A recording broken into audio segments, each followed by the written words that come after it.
traders, FX Pip Collector here. Today is Wednesday, November 27th, and I'm going to be analyzing the US dollar Canadian, starting on the monthly, working my way all the way down to the 1 hour time frame for the full top-down analysis. But also, don't forget to check out my website, fxpipcollector.com, if you'd like to get access to my swing trade setups, my daily members-only live streams on Zoom, and my 34-video trading course all included for only $30 per month. So anyways, on the dollar CAD, I think this is a big WXY pattern. It seems very clearly to be three waves down and then three waves up, which is probably going to lead to 1, 2, 3 waves down for the wave Y for the triple three, 333 WXY pattern. So taking it down to the weekly time frame. So I still think there's a very good chance that this is going to go down at some point, mostly because this looks like impulsive down for like the wave A of Y. I think this right here is all part of like a big ABCDE pattern for a wave B of wave Y, and I think eventually it probably is going to make that big move to the downside for a wave C of wave Y to complete that triple three pattern I showed you on the monthly time frame.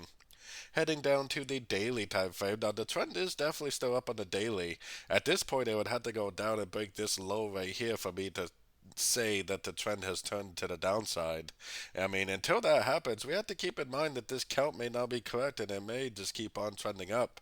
I always, no matter what my early wave count is, I always trade with the trend until the trend tells me otherwise, because otherwise, you're going to be basically speculating, and you're probably going to have a lot of losing trades if you assume that this trend is over and start looking for shorts. It's probably going to smack you in the face and just keep on going up. So anyways, I'll wait for a confirmation with that break of structure down. Going to the 4 hour time frame is where you can kind of see it a little better. This is the break of structure right here that I would be waiting for a break. Until I see that break, I mean, I really would probably be keeping an eye out for longs. This move down looks pretty impulsive, like a trend. It looks like a five-wave pattern. Could be a wave A or maybe a wave 1.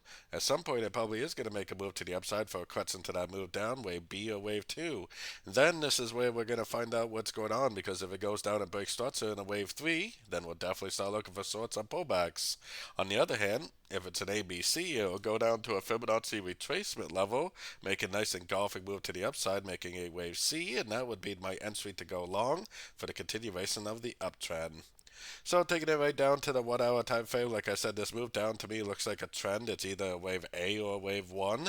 This trend is not over until we get a break of structure to the upside. So just because I think that it's going to go up and make a correction at some point doesn't mean it has to do it now. It could literally make another lower high and another lower high and then start a move to the upside. So pay attention to your structure. The wave B or the wave 2 hasn't started until we get a break of structure to the upside on around the 1 hour time frame. So anyways, don't forget to join my free Discord channel, which is linked over here in the corner. And as always, thank you and happy trading.